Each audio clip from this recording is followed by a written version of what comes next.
Betty. Growing up, I've always tried to avoid situations where I was embarrassed. I'd always go like that extra mile to make sure I wasn't embarrassed. In first grade, I encountered a moment that made me extremely embarrassed.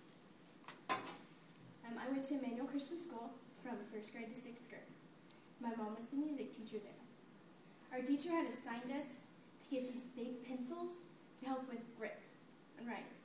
And so I told my mom that night that we needed them, or I needed them, and so she told me she'd get them. So I show up, I go to school, and then we go to chapel, and I come back and there's pencils on my desk. So I assumed my mom had come to school and put them on my desk. Well, there was this boy next to me who had lost his pencils. I didn't even think that they were his, they were mine. So I went home that night and my mom handed me my brand new pencils and my stomach dropped. I knew I was going to be in trouble for stealing. I had no intention of stealing. So I tossed and turned all night thinking of a way to avoid getting in trouble. I came up with the solution of showing up to school first and laying my pencils on his desk so he could have the new pencils since I'd already used his. Well, the teacher caught me and she said, "Sarah, what are you doing?" I'm like, "Well, I accidentally picked up his pencils yesterday and so I'm going to give him my new pencils." And she told me stealing isn't an accident. Immediately, I started bawling.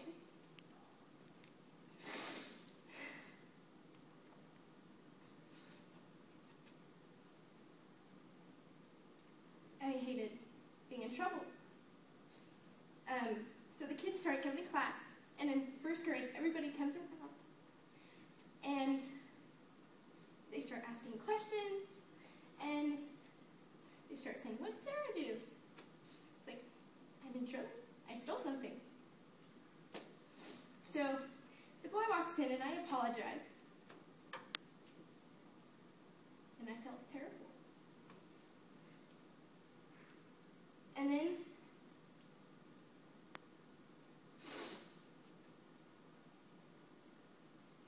in front of the whole class, I had to pray and ask Jesus for forgiveness. And it was terrible. It was so embarrassing.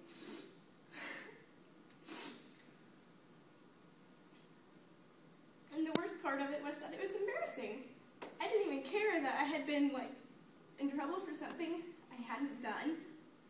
And I didn't care that, I was praying for Jesus for forgiveness because the teacher told me to, so that was okay. But it was that all the little kids in the class were raising their hands and asking what I had done, and I still was a little bit confused and extremely embarrassed.